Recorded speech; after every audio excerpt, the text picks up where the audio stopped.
మన కళలు నిలబెట్టేవాళ్ళు వాళ్ళు. సో వాళ్ళు మూసుకొని వాళ్ళ పని వాళ్ళు చేసుకుంటూ ఉండాలి. నేను డబ్బు తీసుకున్నానా తీసుకోలేదా అడుగుతానికి వాడేవాడు. మొన్న విజయసాయి రెడ్డి గారు జూలై 28వ తారీఖున రాజ్యసభలో మాట్లాడింది.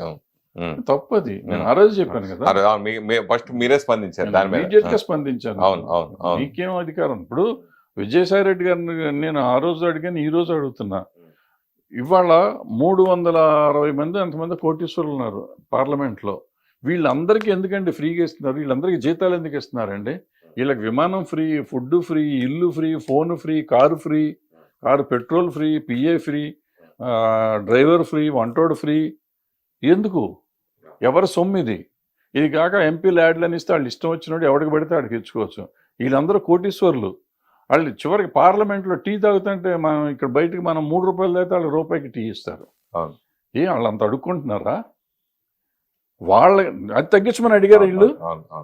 ఏమండి మేమంతా కోటీశ్వరులు. ఇప్పుడు ఆయన ఏమన్నాడు, మన ప్రజల సొమ్ముతో సినిమాలు తీసేసుకుంటున్నారు వీళ్ళు, సినిమా వాళ్ళు 100 కోట్లు తీసుకుంటున్నారు కాబట్టి వాళ్ళు కన్సిడర్ చేసి వాళ్ళు తగ్గించాలి రెమ్యునరేషన్. నేను అడుగుతున్నా, ఇప్పుడు మా సొమ్ముతో మీరు అందరూ దీంట్లో తింటున్నారు, ప్రతి రూపాయి ఫ్రీగా తీసుకుంటున్నారు.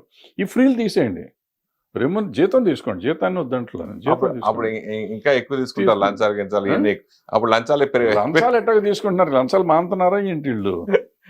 నేను లంచాల గురించి మాట్లాడతలా. లంచం ఇది కాదు, ఎందుకంటే లంచం అది వెనక నుంచి వస్తుంది కాబట్టి దాని గురించి మాట్లాడతలా. తీసుకునే వాళ్ళు తీసుకున్నారు, లేనివాళ్ళు లేరు.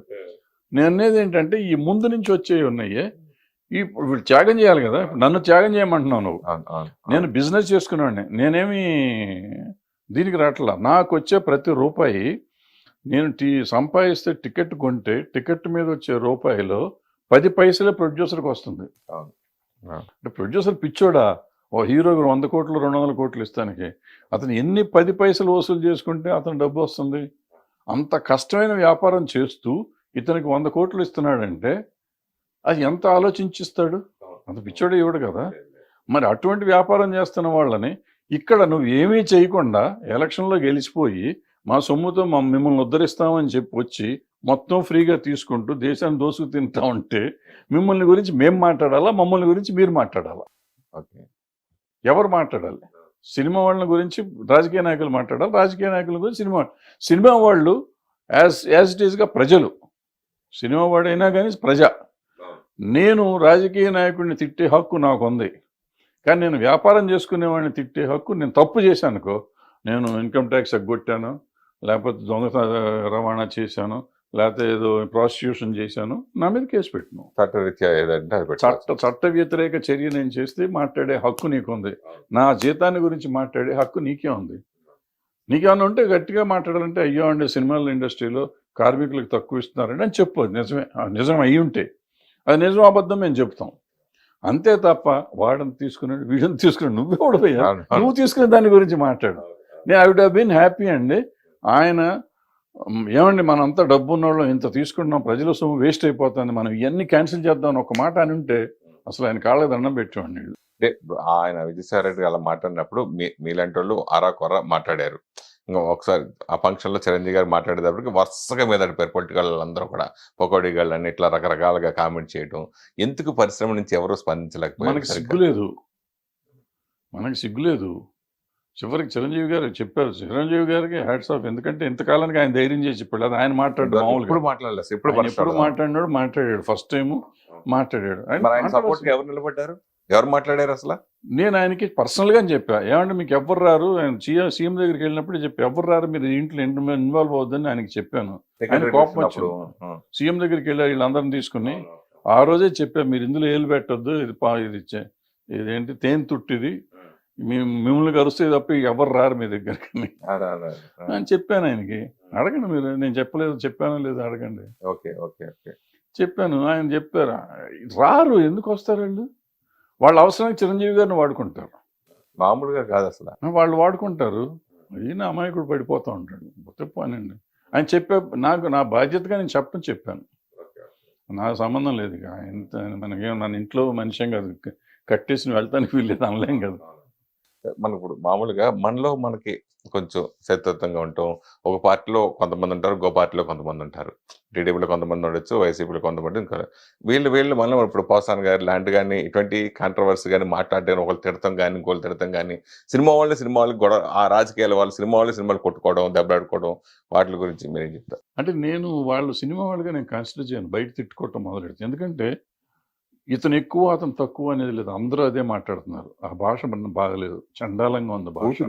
ఓతుడు ఈ భాష చండాలంగా ఉంది. మాట్లాడే తీరు బాగోలేదు. ఒకళ్ళనొకళ్ళు తిట్టుకోవటం బాగలేదు. ఒక పద్ధతి బాగలేదు. ఈ సంస్కారహీనంగా ఉన్నవాళ్ళు ఏ పార్టీ వాళ్ళైనా పర్లేదు. ఏ పార్టీ వాళ్ళైనా చండాలంగా ఉంది. అది సినిమా వాళ్ళలో ఉండటం చాలా బాధపడాలి మనం.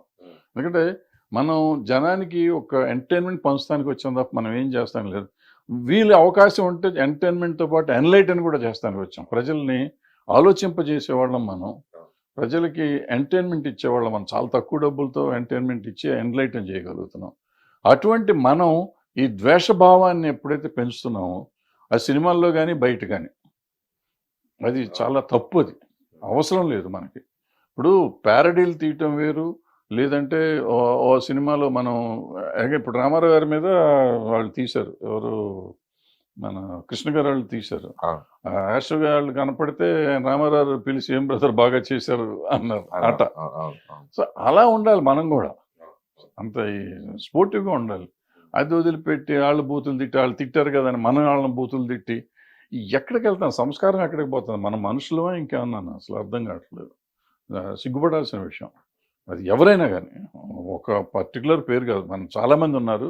అనవసరం పేర్లు ఎత్తడం. మీరెందుకు రాజకీయాలకు దూరంగా ఉన్నారు? మనకు రాజకీయం వస్తున్నాం ఇట్లా మాట్లాడితే ఎవడిస్తాడు మన రాజకీయంలో?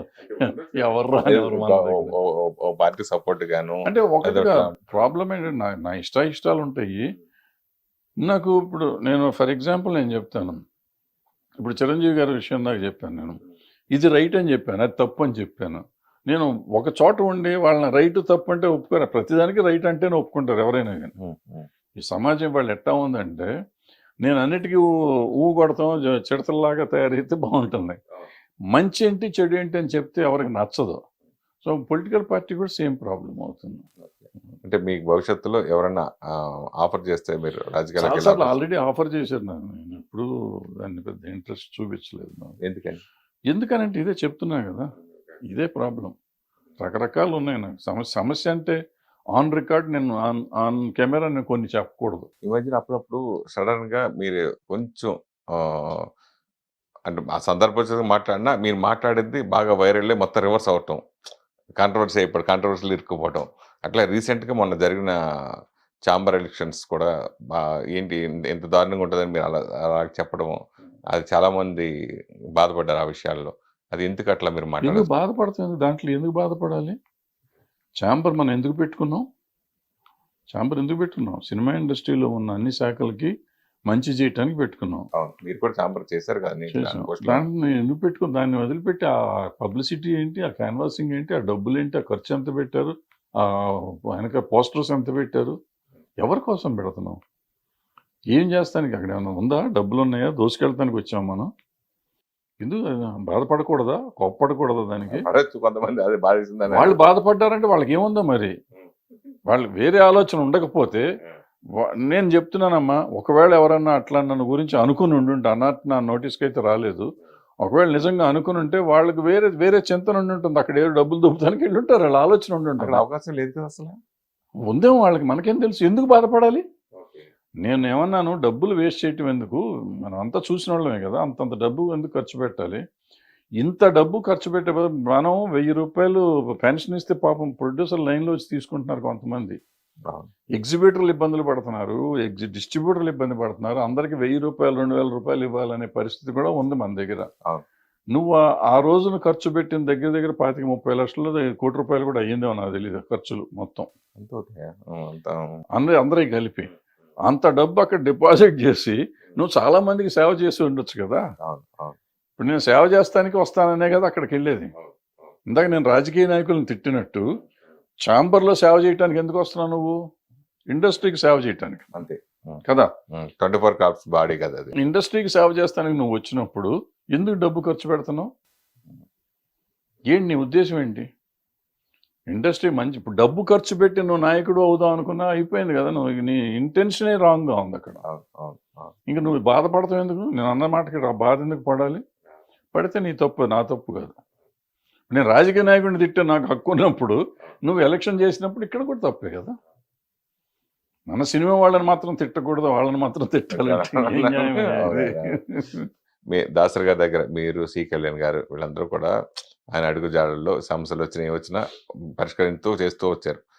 ఇండస్ట్రీకి సంబంధించి ఏ ప్రాబ్లం వచ్చినా.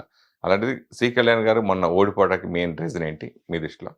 ఓడిపోలేదు, ఆయన గెలిచాడు కదా, ఆయన గెలిచాడు. ఇప్పుడు అది ఎలక్షన్ అన్నాక మామూలే. ఇప్పుడు ప్రొడ్యూసర్స్ సెక్టర్లో ఆయన గెలిచాడు, అందరూ గెలిచారు. ప్రొడ్యూసర్ సైడ్ నుంచి ఈయన గెలిచాడు, ఆయన గెలిచాడు. వాళ్ళకి ఆయనకి మెజారిటీ ఉంది, ఆయన వచ్చాడు, అంతే సింపుల్. దాంట్లో ఓడిపోవటానికి కారణం వేరే కారణాలు ఏమి ఉండవు. ఇప్పుడు అందరూ ఇప్పుడు గ్రూపులు అయిపోయినాయి కదా, గ్రూపుల మీద అట్లా వస్తూ ఉంటాయి. ఒకళ్ళు ఓటమి ఒకళ్ళు గెలుపు కామనే కదా. అయితే కళ్యాణ్ గారు మీతో బాగా అవినాభావ సంబంధం కదా, ఆయన ఓడిపోవటానికి రీజన్ ఏంటి అన్నారు? రీజన్ ఏం లేదమ్మా, రాజకీయం ఇదంతా. రాజకీయం ఏముంటుంది? రాజకీయమే, ఎవరి రాజకీయం వాళ్ళకు ఉంటుంది. దాని గురించి ఏం మాట్లాడతాం మనం? మనకి నిజంగా నాకు పట్టించుకోవటం కూడా లేదు, 5 ఏళ్ళ నుంచి అట్లా పట్టించుకోవట్లేదు. ఎందుకు అట్లా దూరంగా ఉంటాయి? ఎందుకు, ఏముంది దాంట్లో? నేను ప్రొడ్యూసర్ ఛాంబర్ ప్రెసిడెంట్గా చేశాను. అవును, నేను చేసినప్పుడు దగ్గర దగ్గర 5-6 జీవోలు తీసుకొచ్చాం. అప్పుడు వెళ్ళి గవర్నమెంట్ చుట్టూ తిరిగి సబ్సిడీలు రావాలి, ఆ రోజుకి ఈ రోజుకి రాలా. ఇంకొక 3-4 కోట్ల అంత సబ్సిడీలు రావాలి మనకి. దానికి కూడా అప్పుడు ప్రయత్నం చేస్తా ఉన్నా. ఆల్మోస్ట్ అయిపోతున్న time. 2 months 3 months extension general body meeting పెట్టి తిరుపతిలో జనరల్ బాడీలో యాక్సెప్ట్ అయిపోయింది 3 months ఎక్స్టెన్షన్కి. ఆ ప్రెసిడెంట్కి ఇంకో 3 నెలలు బాడీ అంతా ఉండేటట్టు, తర్వాత ఎలక్షన్ పెట్టేటట్టు. అక్కడి నుంచి తిరిగి వచ్చాం. తిరుపతి నుంచి తిరిగి వచ్చినాక కొంతమంది పెద్ద మనుషులు అంతా కలిసి రాత్రి హడావిడి చేసి 1 week or 10 days నోటీస్ ఇవ్వాల్సిన దాన్ని కూడా బైపాస్ చేసి జనరల్ బాడీ మళ్ళీ పెట్టి ఎలక్షన్ పెట్టి తీరాల్సిందే, బరదాస్ దిగిపోవాల్సిందే అని చేశారు. సరే, నన్ను దింపేశారు. నన్ను దింపితే నాకు ఊడిందేం లేదు, నాకు పోయిందేమన్నా ఉందా? పోనీ సబ్సిడీ తెచ్చారు, ఈ రోజుకి రాలా. ఓకే, పాపం చాలా మంది అలా బలైపోయారు. 40 మందికి రావాలి 3 కోట్లు. ఇప్పుడు ఒక ప్రొడ్యూసర్ గారు వెళ్ళి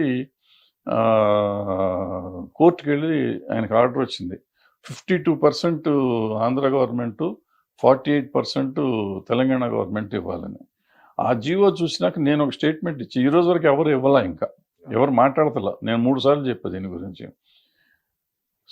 ఆ గవర్నమెంట్ ఈ గవర్నమెంట్ అంటే చెరు 2 కోట్లు 2.5 కోట్లు అవుతుంది అంతే. ఓకే ఓకే, ఈ 2 కోట్లు అనేది పెద్ద విషయం కాదు. వీళ్ళు ఇన్ని కొట్టుకునే బదులు మొన్న ఎలక్షన్లో ఖర్చు పెట్టిన డబ్బులు వీళ్ళకి ఇవ్వచ్చు, లేదనుకుంటే ఆ సీఎం దగ్గరికి ఈ సీఎం దగ్గరికి వెళ్ళి డబ్బులు ఇప్పించవచ్చు. 2 కోట్లు వాళ్ళకి పెద్ద అమౌంట్ కాదు వాళ్ళ గవర్నమెంట్కి. ఓకే, ఇటువంటివి చేయాలి కదా. ఏమీ చేయకుండా ఎదవ రాజకీయం చేసి వాడు ఉండకూడదు, వీడు ఉండకూడదు, వీడిని నాశనం చేద్దాం, వాడిని నాశనం చేద్దాం అనుకునే వాళ్ళు ఉన్న సమాజంలో మనం ఎందుకు దూరాలు ఏలెందుకు పెట్టాలి? నాకు అవసరం లేదుగా.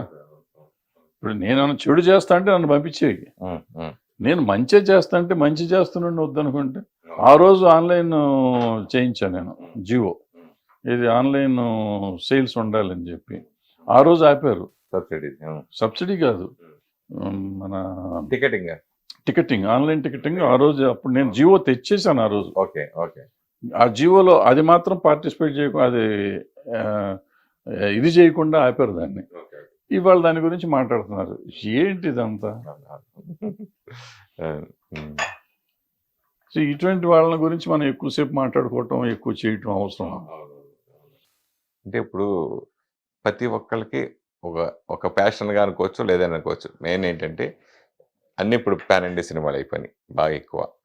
ఆ మోజులో కొంతమంది యంగ్ హీరోలు కూడా చాలామంది ఇది పాన్ ఇండియా సినిమా చేయాలని చెప్పేసి దర్శకులతో ఆ టైప్ కథలు మనం రెడీ చేయించుకోవడం, తర్వాత ప్రొడ్యూసర్ ప్రెషర్ వాళ్ళు చేయడం, చివరికి రిలీజ్ టైంకి వచ్చేటప్పటికి అది పాన్ ఇండియా సినిమాగా కాకుండా ఓన్లీ సౌత్ ఇండియా సినిమాలో రెండు తెలుగు తమిళ ఇట్లా చేయడం ఆగిపోవడం, రియల్గా అనుకున్నది మళ్ళీ ఇలా మారటం, ఇట్లా ఎక్కువ సంఘటనలు జరుగుతాయి. మనం చూస్తూనే ఉన్నాం దాని గురించి. అంటే అసలు పాన్ ఇండియా అని అనుకున్నవాడు ఒక డాష్ వాడు. పాన్ ఇండియా సినిమా తీస్తున్నానని చెప్తే వాడు డాష్ నా ఉద్దేశంలో. ఎందుకంటే నేను పుట్టక ముందు నుంచి సినిమాలన్నీ అన్ని భాషలో తీశారు. నా చిన్నప్పుడు భానుమతి గారు 3 భాషలో డైరెక్ట్ చేశారు ఒకేసారి. చండీరాణి అనుకుంటా. హిందీ, తెలుగు, తమిళ్ డైరెక్ట్ చేసి మొత్తం అది నీకు ఉండాలి, నా దగ్గర ఇస్తాను నేను. ఓకే. భారతదేశం అంతా అఖండ భారతదేశంలో రిలీజ్ అవుతున్నాం మా చిత్రం అని చెప్పి అప్పుడు ఆ రోజుల్లో ఆ రోజు 52, 54 ఎప్పుడో ప్రాంతంలో. ఓకే. అంటే అది పాన్ ఇండియా అనే అర్థం. మాయబజార్ పాన్ ఇండియా అనేగా. పాతాళ పేరు హిందీలో ఎన్టీ రామారావు చేశారు. అవును అవును అవును. ఎన్ని సినిమాలు, తమిళ్లో సినిమాలు ఎన్ని ఉన్నాయి. హిట్ టీవీ యాప్, ఇందులో short news, live news, entertainment shows, movies, digital magazines తో పాటు మీ జిల్లా వార్తలను కూడా ఫ్రీగా చూడొచ్చు. అంతేకాదు కేజీ నుంచి పీజీ వరకు విద్యార్థులకు స్కాలర్షిప్ కూడా అందిస్తున్నాం. ప్రతి వారం 10 మందికి లక్కీ డ్రా ద్వారా ఒక్కొక్కరికి 10,000 రూపాయలు అందిస్తున్నాం. ఇంకెందుకు ఆలస్యం, వెంటనే హిట్ టీవీ యాప్ ని డౌన్లోడ్ చేసుకుని ఫ్రీగా ఎంటర్టైన్మెంట్ పొందండి. Hit TV app. Hit TV app. Please download Hit TV app. Hit TV యాప్ని ఫ్రీగా డౌన్లోడ్ చేసుకొని ఎంజాయ్ చేయండి. మీకు నచ్చిన ఎంటర్టైన్మెంట్ కోసం హిట్ టీవీ యాప్ ని ఫ్రీగా డౌన్లోడ్ చేసుకుని ఎంజాయ్ చేయండి. హిట్ టీవీ యాప్ని డౌన్లోడ్ చేసుకుని ఆస్వాదించండి, ఆశీర్వదించండి. ఇంతమంది సెలబ్రిటీలు హిట్ టీవీ యాప్ ని డౌన్లోడ్ చేసుకోండి అని చెప్తున్నారంటే ఎంత మంచి యాప్ ఆలోచించండి. అమెరికా అమెరికా అమెరికా అమెరికాలో చదవాలనుకునే వాళ్ళకి విశ్వసనీయమైన పేరు మన శౌర్య కన్సల్టెన్సీ. UK లో 1 year masters. UK లో 1 year masters. 2 years work permit up to 5 years visa. Contact Saurya Consultancy. Contact 89851 89851.